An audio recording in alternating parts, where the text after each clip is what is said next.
Good little weather, huh?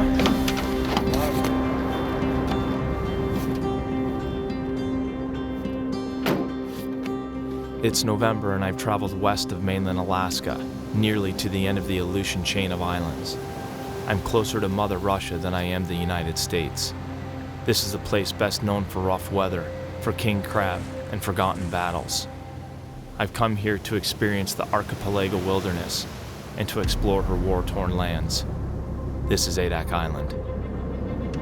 The military's first here for when the Japanese invaded Attu, is that right? Attu and Kiska, that's right. In 41, 42, Yeah. World War II? World War II, right. These barren ground caribou were introduced to this island for the sole purpose of feeding the soldiers. Unfortunately, after the Navy left, the caribou have really struggled with overpopulation. This is common for large mammals introduced to island habitats. Removing even one of these bulls can only help the herd as a whole. There is no new housing out here. Everything that you see was left here by the U.S. Navy. At one time they had, 6,000 to 8,000 people out here during the Cold War, and in all these buildings, barracks and houses, and now there's about 100 to 150 people. 6,000 to 150. Yeah, so, at one time it was actually the 8th largest city in Alaska, and now it's just a remnant of itself, right? Welcome to Adak. Yeah, windy. It is windy. The Aleutians are always windy. Birthplace of the wind is what Adak's known for, so. Birthplace of the wind. Yeah. Huh.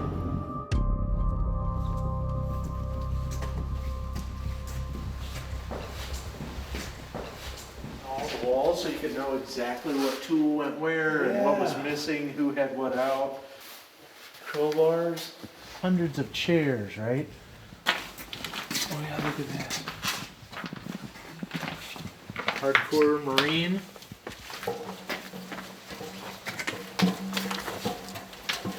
Why would there be shooting ports here in case somebody actually breached the roof? Right, so if they got up the roof, that you could actually get behind there Get and down shoot. on this side. Right, and defend. Or if somebody even came over this side, they could then hop over on this side and then shoot back through.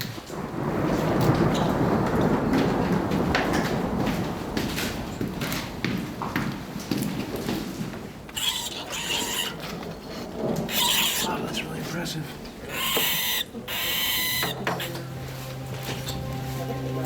Very interesting.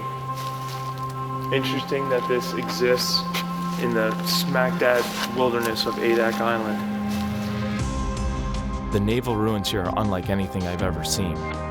Yeah, they become quickly weathered, but it also feels as though people have simply vanished, like they just picked up and walked out of their lives. Items you would think that would be packed away lay on countertops. Directions still hang on walls and keys are stuck in locks. It looks as though someone is coming right back. You can picture how people must have lived their lives here. You can feel their stories. Spend any time in these buildings in the dark, and your imagination will see what I'm talking about.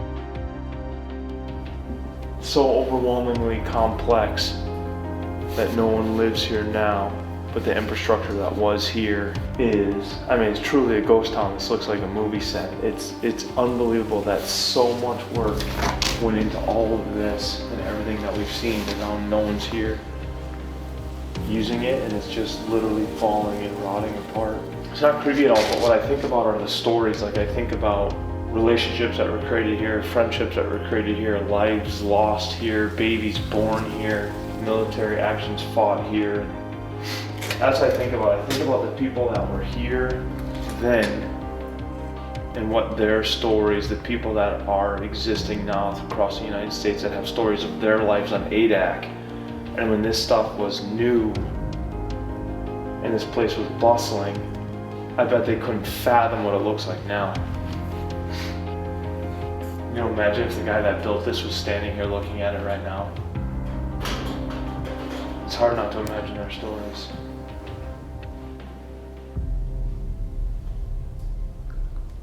Haunting. Haunting what's possible.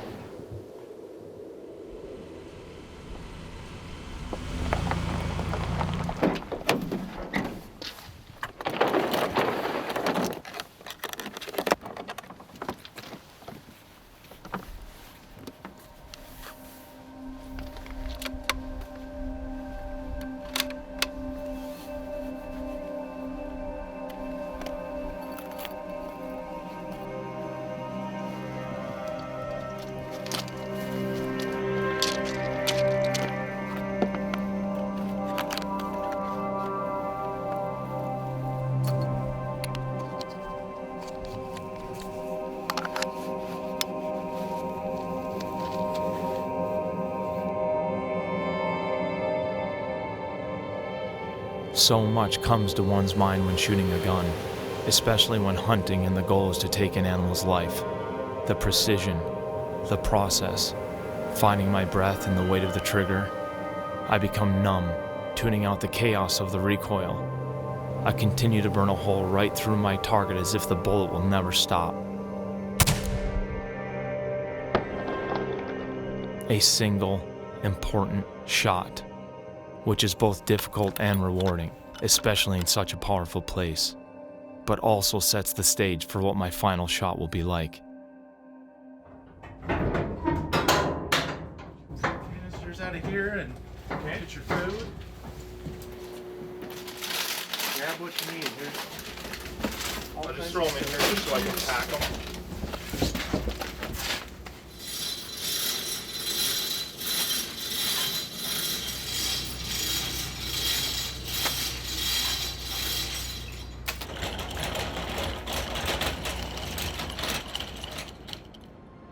After days of prepping and shooting, and of course waiting on weather, it was time to finally see the other side of the island.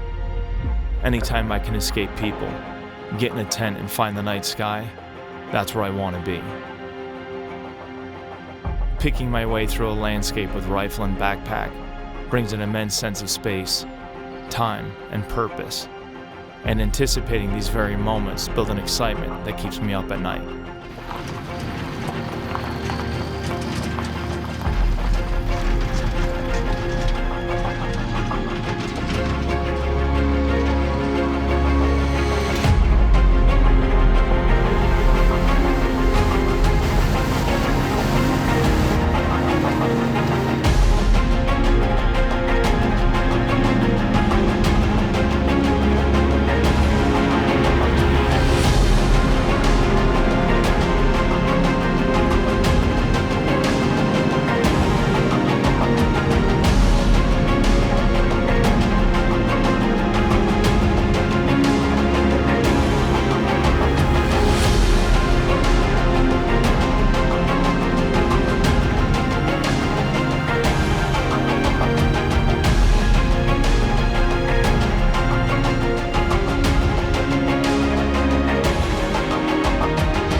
This is as good a spot as any for Corey to drop me off. There's fresh water right here. It's pretty deep all the way up, so we can get pretty close to the big boat. The rut is, I think even down here, the rut is here right now. So bulls should be moving in with these cows. But I'll come and camp here for a couple days, look for the right bull, and hopefully find success. It's really lumpy, a lot of crags, rocks, cuts, ravines, rivers coming down, so it's gonna take finding some elevation, peeking into the next valley. Find some more elevation, peeking into the next valley, and just picking it apart. I'm sure there's something here, especially seeing 4 to 5 groups right from the main boat here. But it's going to take a couple of days of camping and hiking. Kind of see what's here. We'll get Donnie up here on the beach with all the gear, and then communicate back and forth with our satellite phones, and then come back and pick Donnie up in a couple days.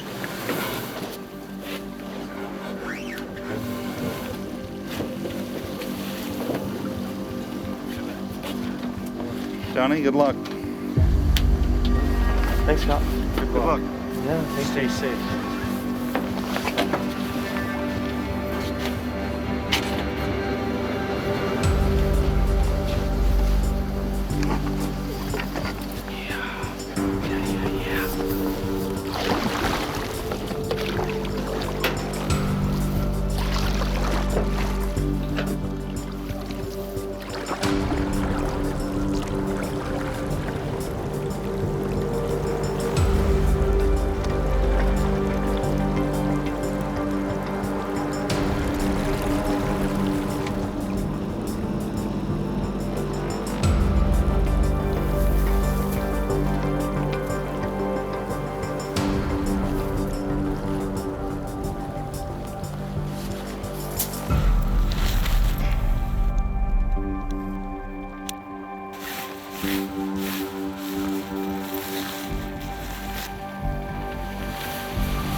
This is my first official morning hunting caribou. I've been in Adak for 3 days now, but the weather's been horrendous. Essentially, I'm sitting on a little island out at the end of the Aleutian chain. Everything to my west is Russia. Everything to my east is mainland Alaska, but it's 1,200 miles away. And everything to my north is just the Bering Sea. So when we have a northerly wind, it makes it really hard for us to scoot around the north side and get on the backside of the island where I wanted to hunt caribou. Yesterday we were able to do that. There are still some significant swells, much bigger swell than I thought there was going to be. But Corey's a great captain, and he was great in the boat. Never felt unsafe at all. These waters can be extremely unforgiving. So this is entirely a different herd dynamic than I've ever hunted before. I usually am hunting either mountain caribou, which are in small herds and living amongst the Dall sheep, or barren ground caribou like out of Kotzebue, where they are truly migrating. They're coming from the Brooks Range, from their calving grounds, hundreds of miles down to their wintering grounds, and then they'll be migrating back. This is an island that is 33 plus miles long and 25 miles wide. So all of the caribou are just meandering around this island, and I think Corey said they just flew a survey. There's maybe 1,700 animals.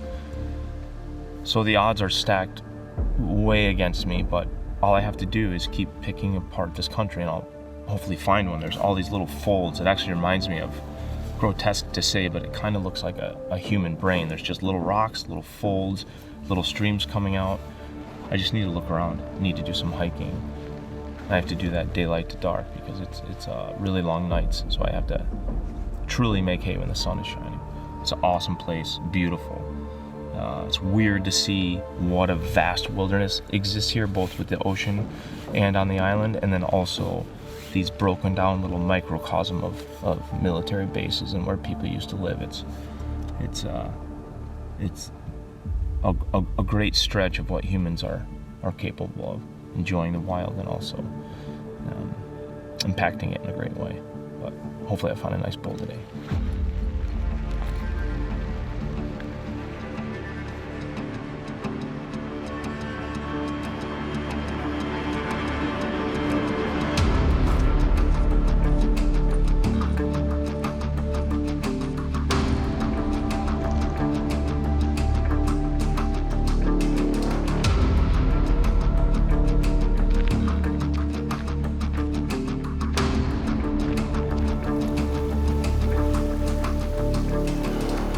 Just found my first set of caribou since leaving camp this morning.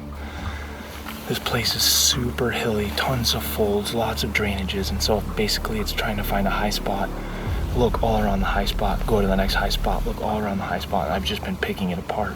This is one of the most unique and beautiful landscapes I've seen anywhere. It's basically a flattened out rock with really diminished topography from all the wind and rain, and it's completely surrounded by sea, so it's just, no matter what direction the wind, this thing is getting pounded.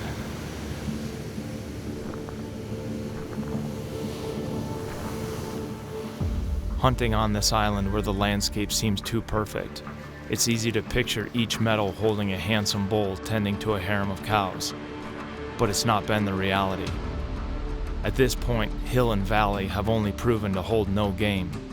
That, coupled with the vastness, and it's easy to lose any and all confidence. I've been hiking since dawn carrying a pack and rifle, but it would appear I'm the only one that even knows that I'm here. Hopefully persistence will pay off, but nothing on this island appears to come easy. Nothing.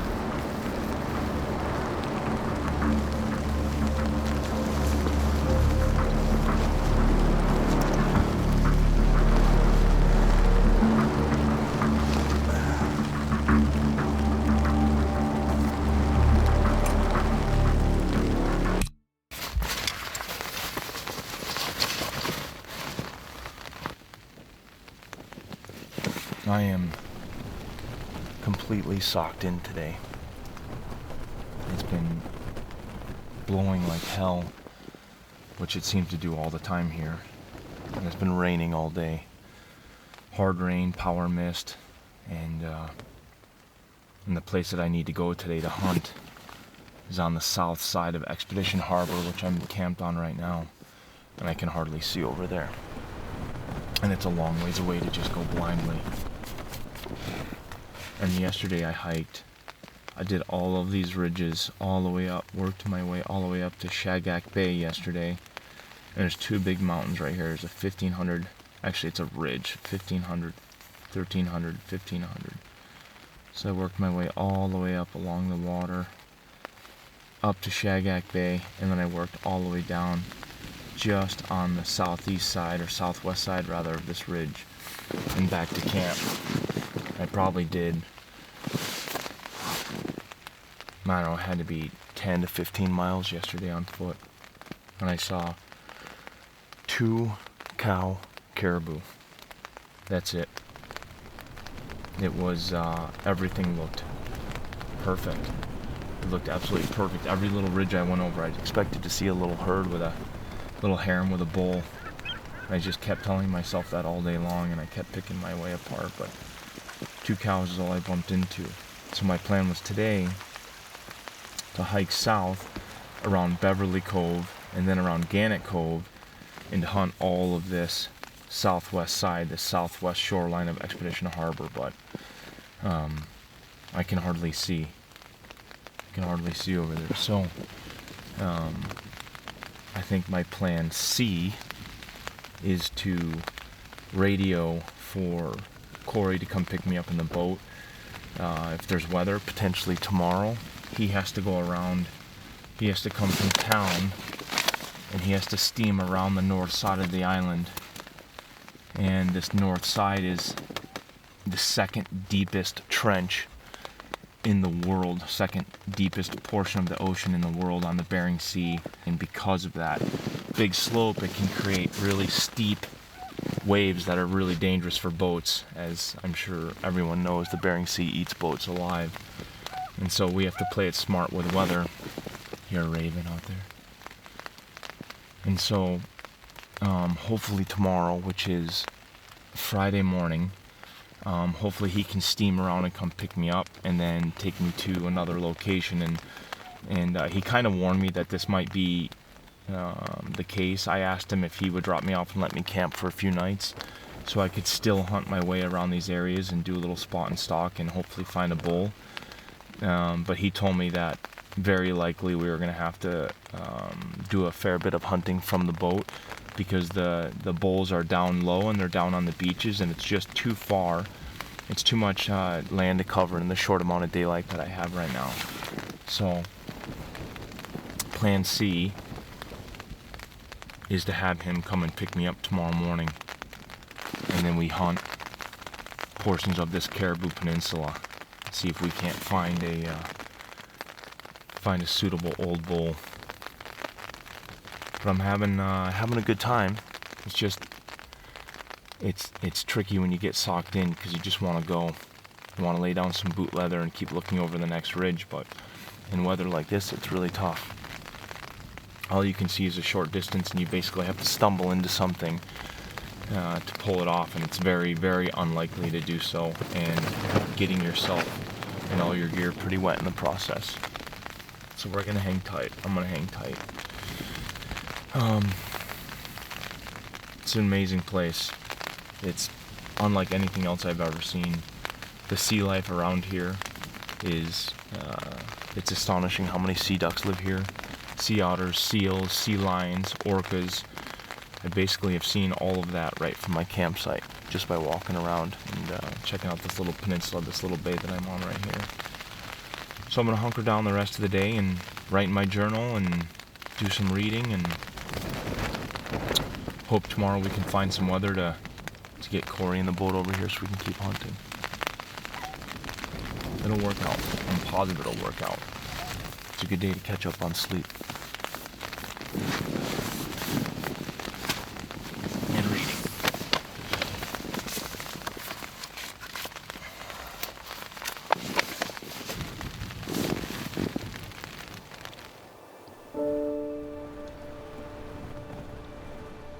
I just got word from Corey.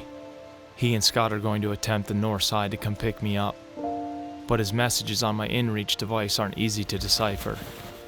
I'm receiving bits and pieces that I believe to be out of order, but it sounds like it's blowing in from the north.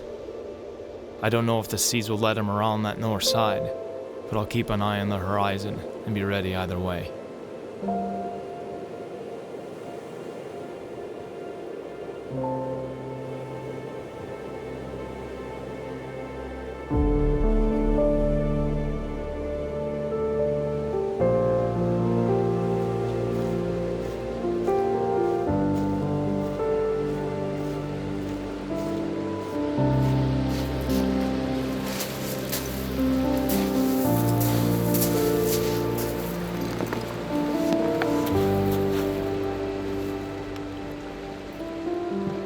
Thankfully, the boys made it, but they both seem a little shook up.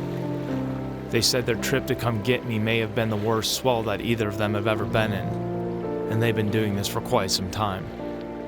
Now, with even more weather in tow, it's not safe for us to continue hunting caribou on this side. So Corey and I switch gears and plan to steal a few days to go duck hunting with Corey's head guide, Ben. No matter the weather, Adak always offers up an opportunity to hunt and fish on the leeward side. So in the morning, ducks it is.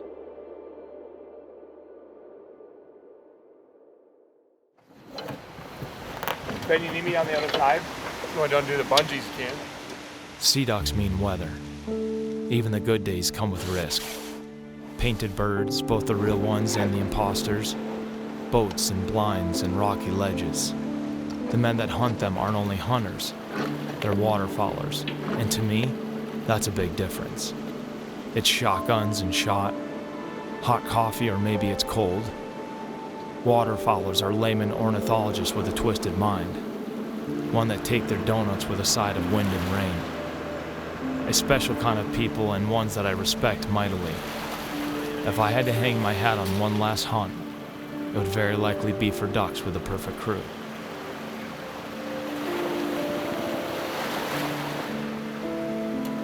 I've waited my entire life to hunt harlequins, my entire life for this day.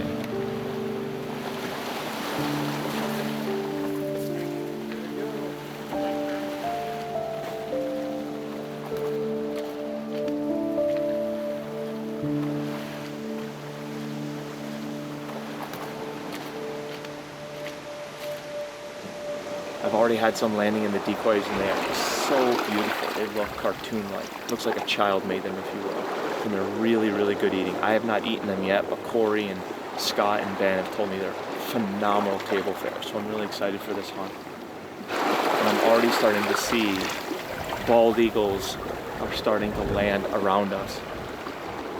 Because as I shoot ducks, they're going to try to steal them for their meal. So it's a little bit of a race to get the down bird before the eagle does, but it's cool. It's just part of it in Alaska. It's just something that's really awesome.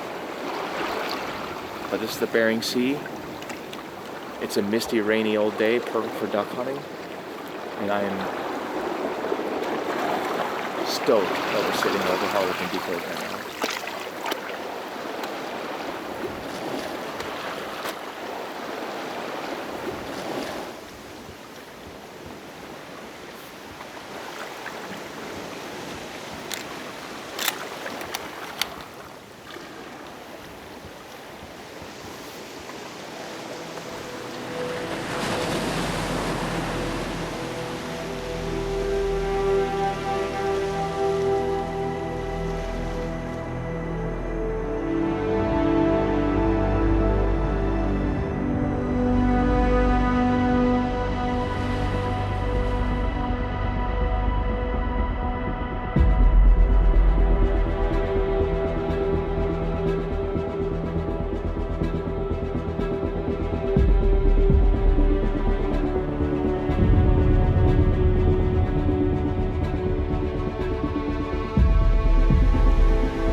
As you can see, Harlequins call this place home. Set up on most any protected water near kelp beds and sea lions, and see these painted little devils pitch into your blocks. Now, if we're talking Pacific eiders and scoters, well, that's an entirely different experience.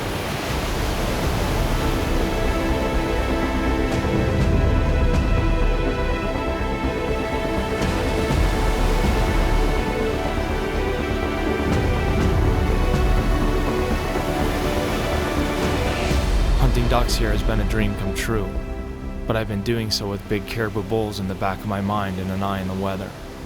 It's looking like tomorrow might be our day to try for caribou again, but this time we're going to the ends of the earth to hunt and find our bull. Hunting in a place so exposed and with so much weather inherently must be embraced with patience. A shortcut here means your family gets a phone call, and the US Coast Guard goes to work. It's an all or nothing decision.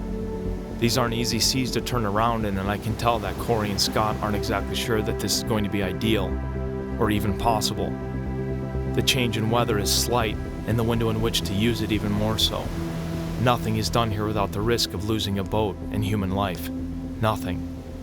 We'll give the weather one last look in the morning and hopefully feel good about our decision. Either way.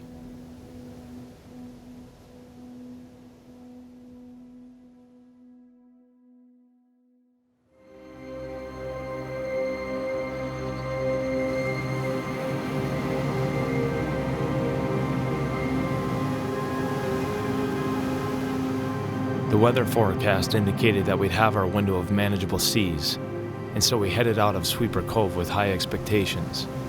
Unfortunately, it didn't take long for us to find our first bit of trouble.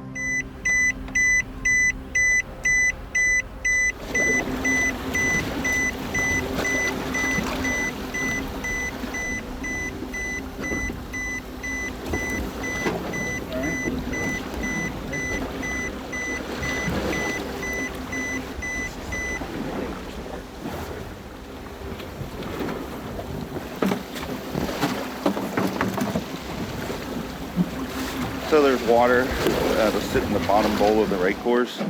So there's a little lever that you open, and when you do that, it drains the water. So you'll feel there's a little water separator in the bottom of that rake core, and you can see the fuel sitting on top and the water sitting on the bottom. Yeah. So we just drain the water off. It just comes out the bottom? Yep. Yep. Okay. Sweet. And it doesn't take much, does it? It doesn't take much water.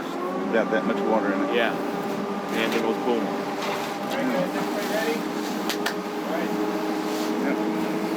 Sweet.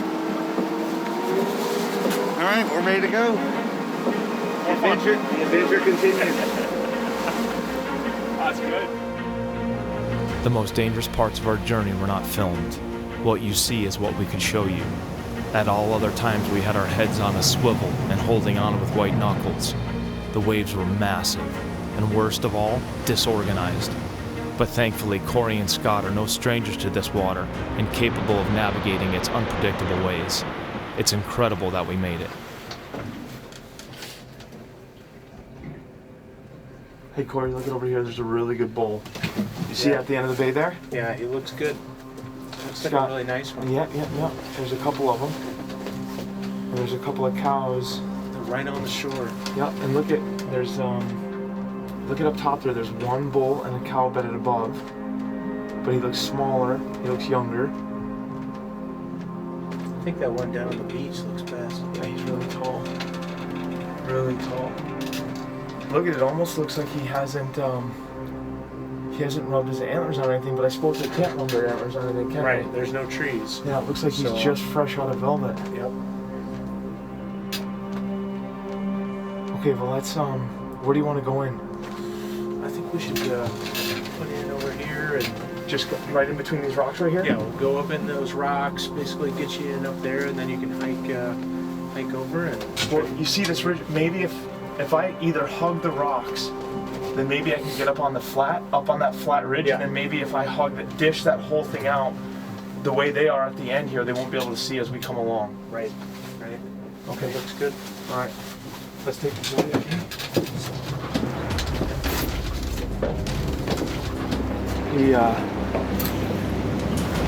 We're on a portion of the island that is somewhat protected, and we've now found about 10 or 12 caribou right along the beach, and one of them appeared to be a good bull, maybe two of them. So Scott and I are going to dump the Zodiac in and get to shore and start a stalk. Hopefully it works out.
I think if I just pick my way along the shore very nondescript, not in a hurry.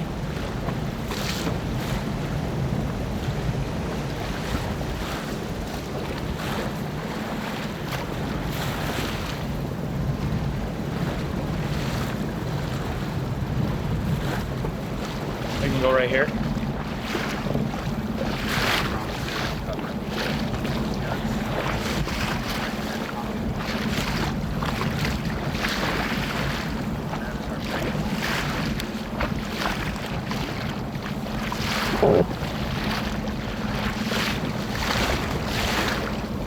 Okay.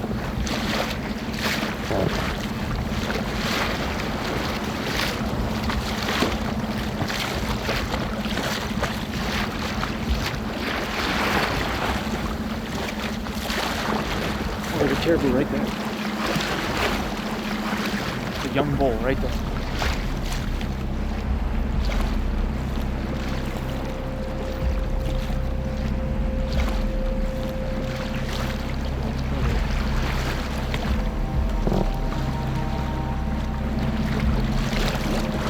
Yeah, for sure he is.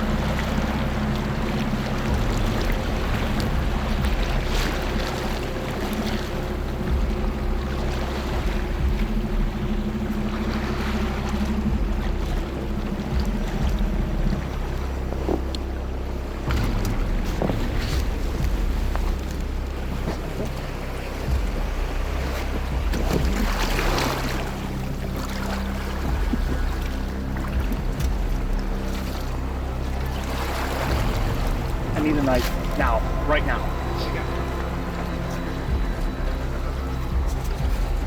It's all the way around his throat.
that every day.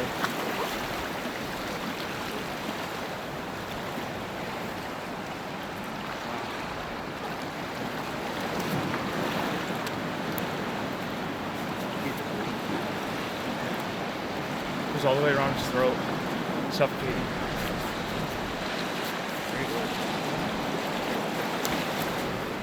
That was literally one of the most rewarding things I've ever experienced in my life as a hunter.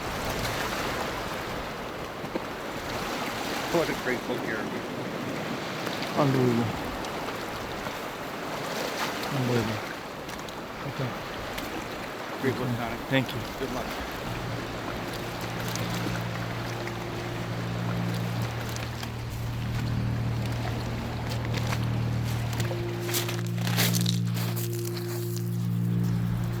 I'm just gonna pick this shoreline apart.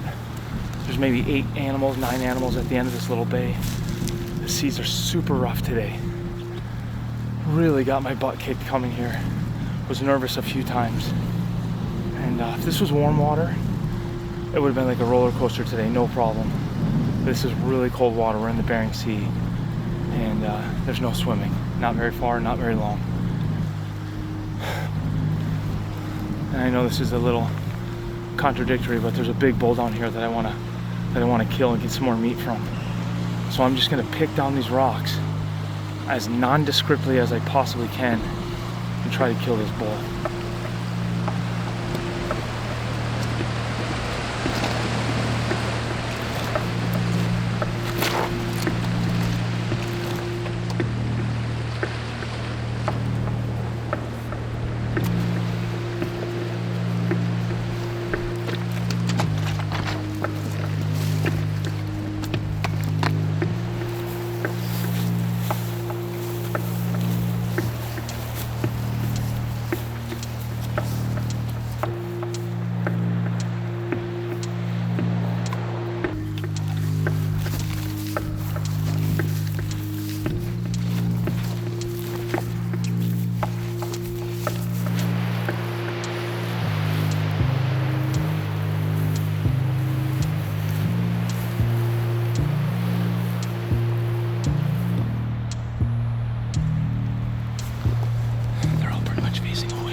Here are some things to be afraid of.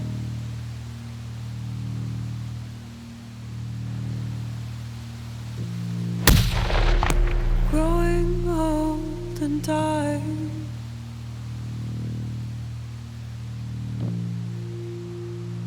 Running out of songs.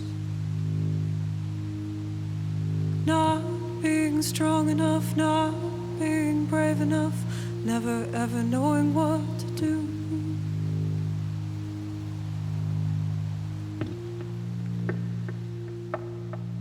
We are hunters.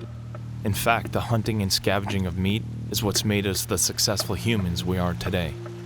This bull, along with all of his ancestors, were placed here to feed an army, to provide for soldiers should they become stranded during war, and to stave off famine. If we don't hunt here, they'll eat themselves out of house and home, and they're doing just that.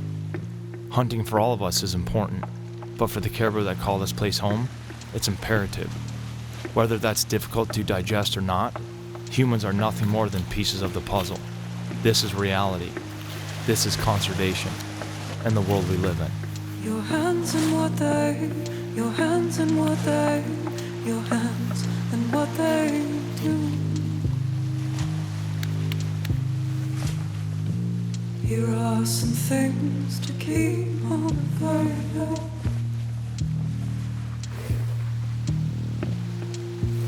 This perfect springtime time.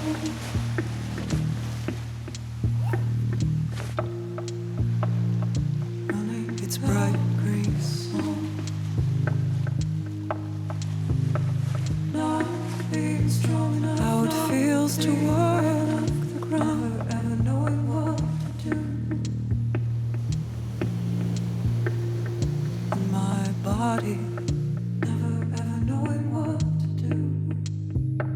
Your hands and what they, your hands and what they, your hands and what they do.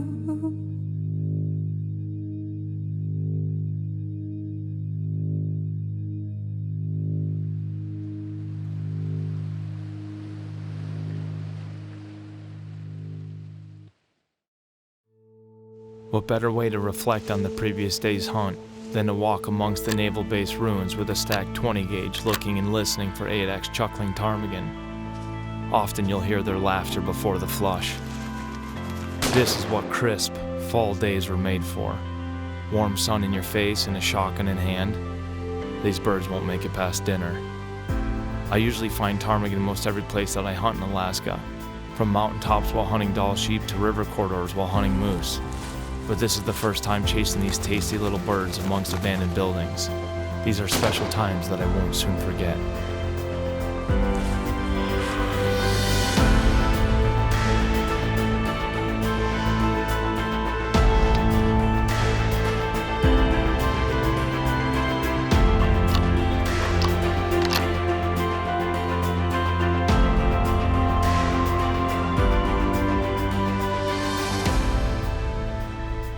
Incredible animal and unbelievable table fare. Super fun to hunt ptarmigan. I've hunted them in quite a few places in Alaska. Obviously this is my first time on ADAC, but remarkable.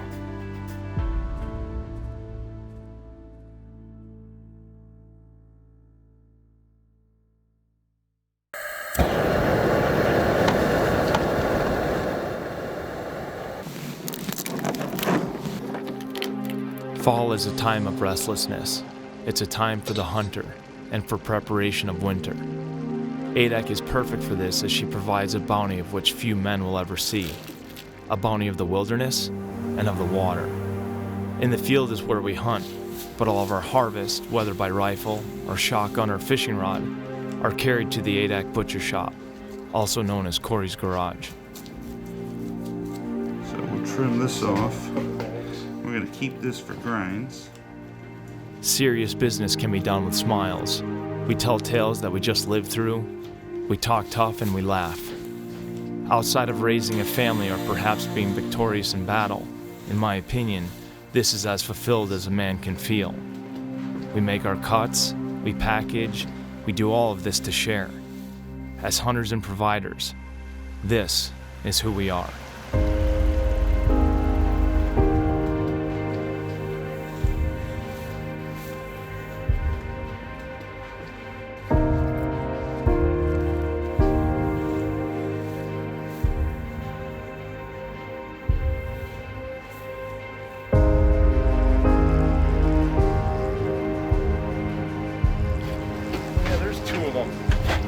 Just like that, eh? Right there.